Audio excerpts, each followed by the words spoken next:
Ladies and gentlemen, seekers of truth and knowledge, welcome to an experience that will take you on a captivating journey beyond our world. Today we have a special treat for you as we sit down with the renowned Andromedan contactee, Alex Collier. Prepare yourself for a rapid-fire question and answer session that delves into the depths of cosmic wisdom and unveils the mysteries of the universe. As always, please remember to like this video and share it with your friends and family. That way, it gets seen by more truth seekers. Also, remember Alex hosts a live webinar 3 times a month on a Friday at 2 p.m. Eastern Time, so be sure to visit the link in the description for more information. But for now, here are today's rapid-fire questions and answers.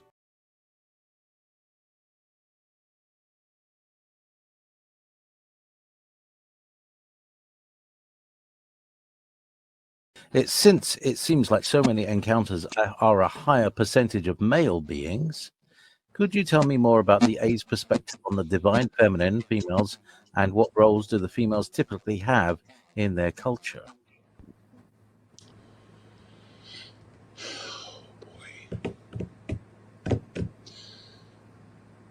Okay, this is my take on it. The men have been approached first because we were the ones that needed more balance.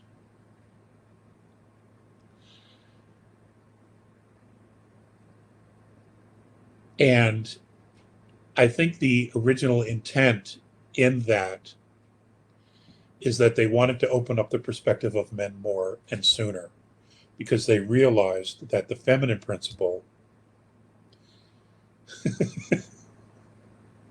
which has been saying all along, I told you so,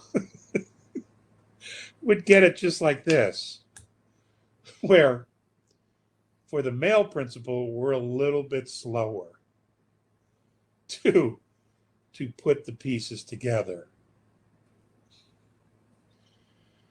Now, I'm not trashing guys. That's not what I'm doing. It's just that what men think women feel. I don't know how to say it any easier than that. So for us, we need to take what we think and we need to move it into the heart, where the feminine principle is already in the heart. And the reason the feminine principle matures faster is because they're already in the heart. And it's very easy for them to move it to the mind and then bring it forth. Where the male principle, we think it, and what we have to do is we have to figure out how to drop it into the heart so we can manifest it. That's a tougher journey. That's a tougher journey. The feminine principle will save humanity.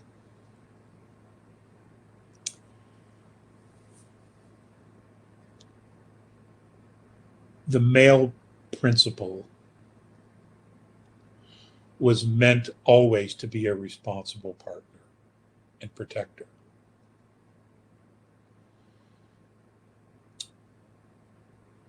That role was compromised. It was turned inside out, and it turned us into the aggressors, which was never our role, ever. But that's what happened. And now that has to be undone. That has to be rewound.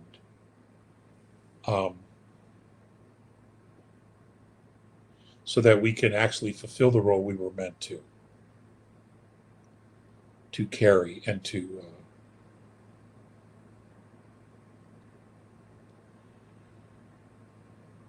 carry out, and that was to be a responsible partner and protector of the feminine principle.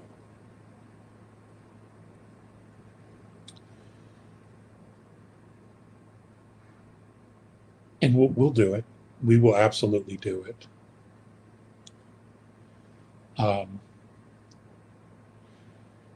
It may take 1 or 2 generations for the male principle to fully engage and appreciate and embrace that role. And it will take the same amount of generations for the feminine principle to accept their role and to do it in a way that it doesn't belittle the male principle or to blame the male principle. You have to understand and remember that we've all been manipulated. All of us. We've all been turned inside out. This isn't a he said, she said. Okay? This is, we've all been screwed with in one way or the other. If we're going to get into the blame game, there's plenty to go around. The idea is to get to a place of balance and set the tone and to set the foundation for future generations. This is why we are all forefathers and foremothers of future generations right now. Everyone alive.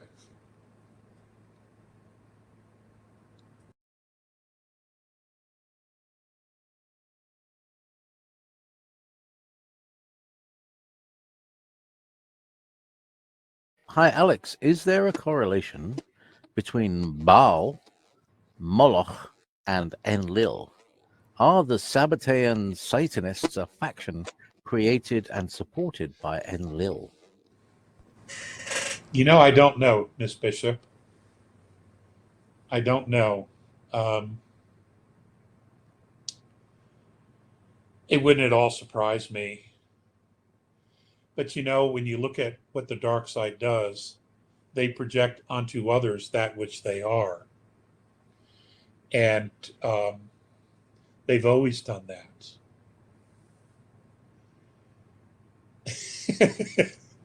So Enlil won the war, but because he was never going to be the favorite, he had to project all the shit he did and all the darkness of the battle and the war onto his brother, because his brother was the one everybody loved. So that's what they do. That's what the dark side does, is they project onto others that which they are. So there's probably some truth to it, but I personally don't have the real historical linkage all the way up the charts. Maybe someone here does have that, or will come forward at some point and do their own webinar or seminar to explain it, whether it's Dr. Sala or she whose name I will not mention, who's in fifth density already. Anyway, but that's a great question, Ms. Bishop. Thank you.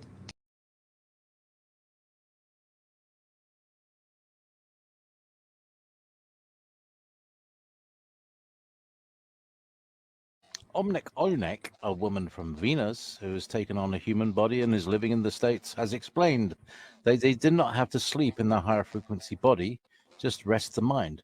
Could this be the reason why some of us cannot sleep like we used to? God, I hope so. I hope so.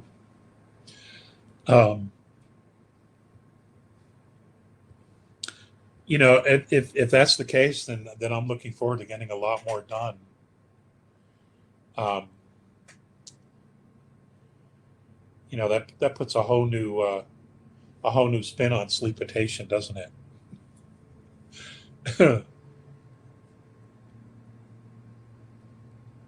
You know, for us guys, we'll be able to multitask more. You know, especially around the house, if we can continue to move and act and do things with our body while our mind is quiet and asleep. We'll probably actually be able to follow directions better and hear what's being said. You know, our two biggest faults. One, we don't listen, and I can't remember what the other one was. I jest, ladies. I do. I jest. Though I know there's some absolute truth to that.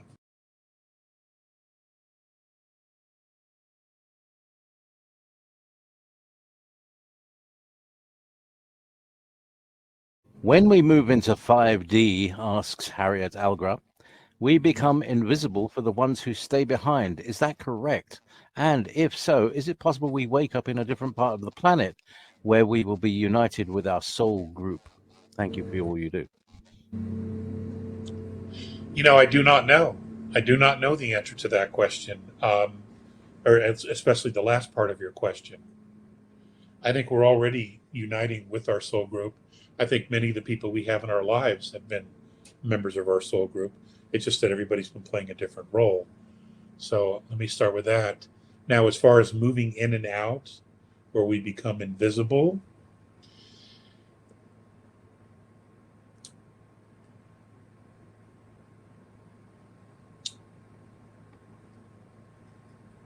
I think for a short duration that may be true.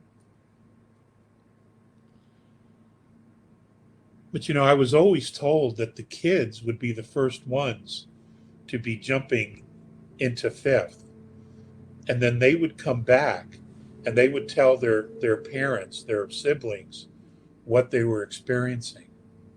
And they would be able to show their siblings and then their parents, what they were doing and what they were seeing and to how to do it, how to move forward. So, in other words, they would make it real for the grown-ups who have had the most conditioning. And they would show them that, look, I can do this. And then they would take other members of their family into that realm and then bring them back. And, they could explain what it was they were seeing. And this would shift the consciousness of humanity very, very quickly. Because the kids are so open. They're so, they're just so open. And here they are leaving and then coming back, with profound truths. So if there's any hanging on the fence, that will do it. And then there's always going to be a small percentage that simply won't go there. They just simply refuse to go there for whatever their reason. The Q posts state 4 to 6% simply can't be saved because they don't want to be. Hopefully that's the number. Hopefully it's not a larger number. I don't know at this point. Things are changing so quickly. It's difficult to actually measure that.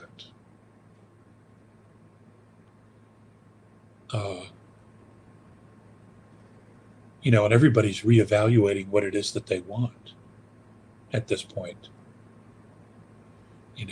Everybody is.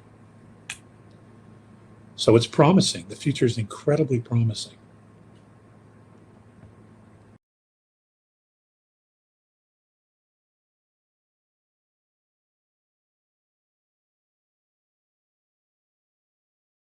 We are in the UK. We have 4 children, all of whom we educated at home.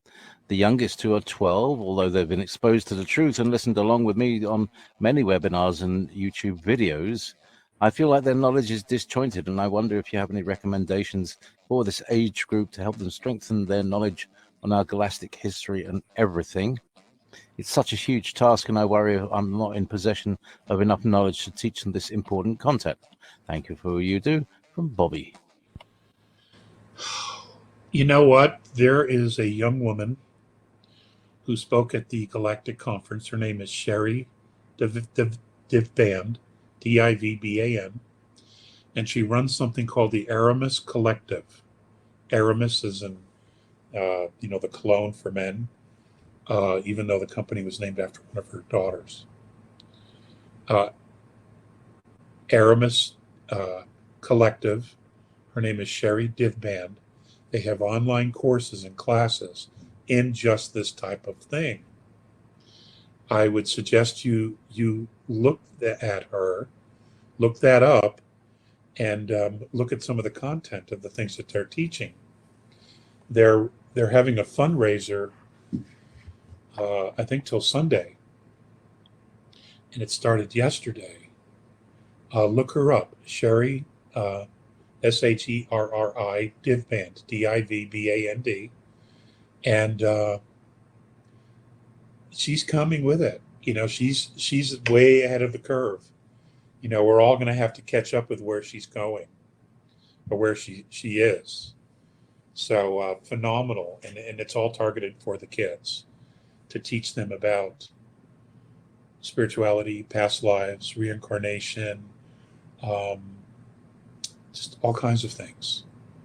So why don't you have a look at that? Maybe that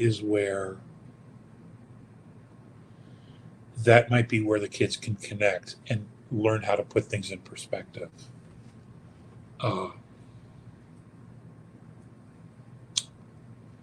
It's worth a shot for sure.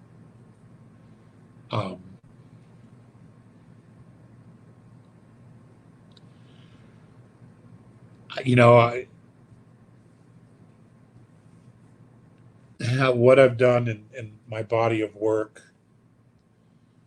I've done the very best I can in laying things out.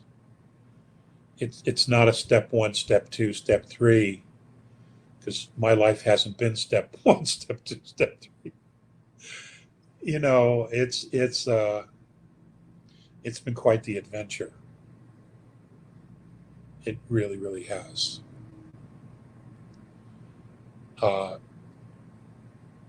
But as far as the basics, I haven't had the basics either. But Sherri has the basics. That's what her group teaches. So check it out. Check it out. She's amazing. She really is amazing.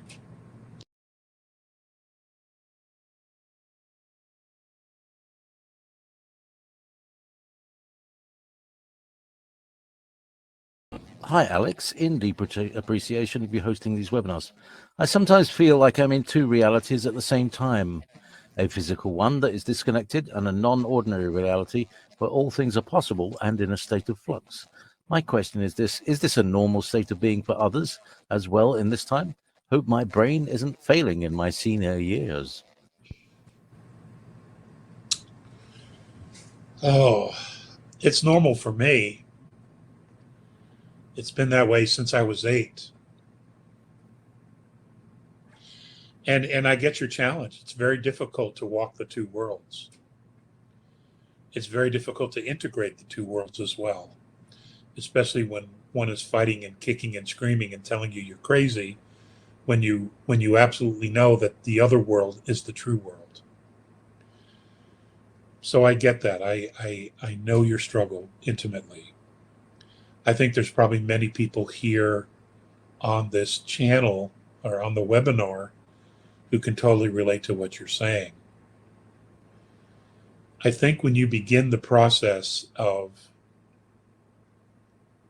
shedding the matrix, the belief systems of the matrix, what becomes clear, what comes into your consciousness is the clarity that we are in fact walking two worlds. And we almost always have, even in other dimensions. If there's a portion of yourself that's in 6th density and you're a physical being in 5th, you're acutely aware that you're in two places at once and are walking two separate realities. If you're a 5th density being and you have a physical reality in 4th, you're acutely aware that you're walking two different realities.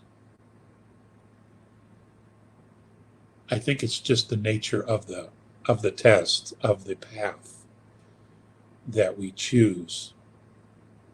And it's to remind us that there's always higher ground. And that's what keeps us motivated, is knowing that there's always higher ground. Because we're already connected to it, and we know it on some level.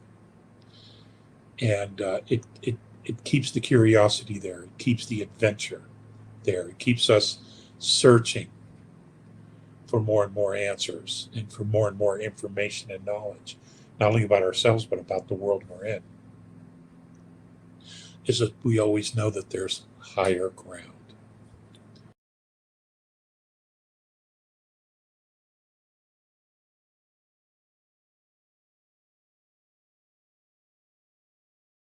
Is it possible that the healing tables with the original Enki DNA template are able to help finding for everyone the best match between soul DNA and body ancestor DNA? Because it's all about frequency and the best growing of the soul stroke ISB. Is that somehow correct? What is your and A's perspective on that? I don't know what the A's perspective is on that. Uh, I've not had a question asked me, directed at me, and asked in that particular fashion. So a bravo to you. Bravo to you.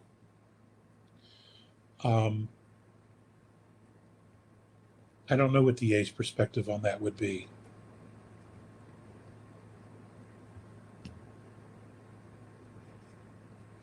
I don't know. My own is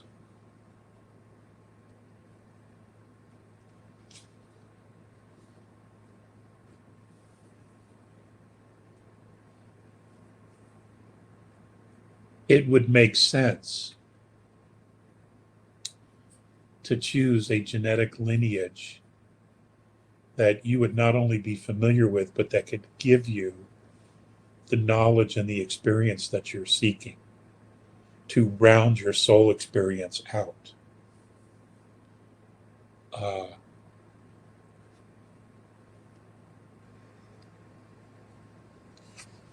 And what I mean by rounding it out is to give you a specific experience that you feel you need in order to give your soul an experience that is not only fulfilling, but also touches on all of your other past life experiences. So you can connect all the knowledge and experiences that you've had in the past or in the future with the present, here and now. It only makes sense that we would think that way. That's a really good question. I really like the way you asked that.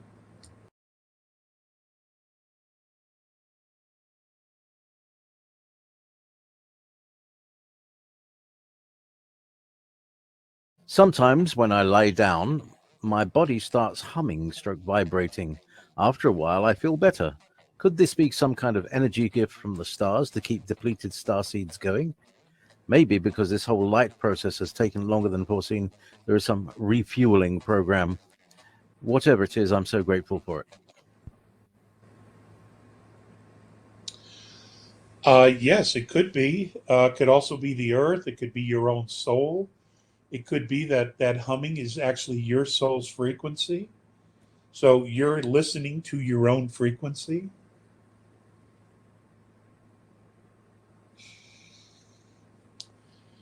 It could be all of the above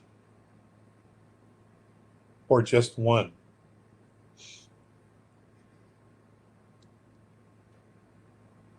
When you're in that space, the next time it occurs for you,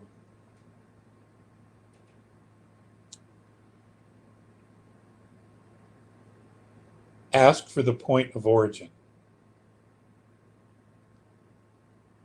of this frequency, of this, the moment that you're in. What is the point of origination for it? I'd be really curious to know what that would be. But it sounds like it's your own frequency. So you could be getting some help with it. Um, you know, let me just put this back out there. I haven't put this out there in quite some time. Many of us came back in time to right a terrible wrong, which means that there's a portion of yourself in the future that has already gone through this experience. And it could very well be that the point of origin of that is in fact you in the future, saying, yo, girl, I got your back, because it is you. Of course you would have your own back. Okay? Because once you're out of the physical body, once you're outside of Earth's realm, time is not linear. It's just not. Okay? It's just like, if you were to time travel and then come back and you'd only be gone a few weeks, years will have passed here. That's because time's not linear.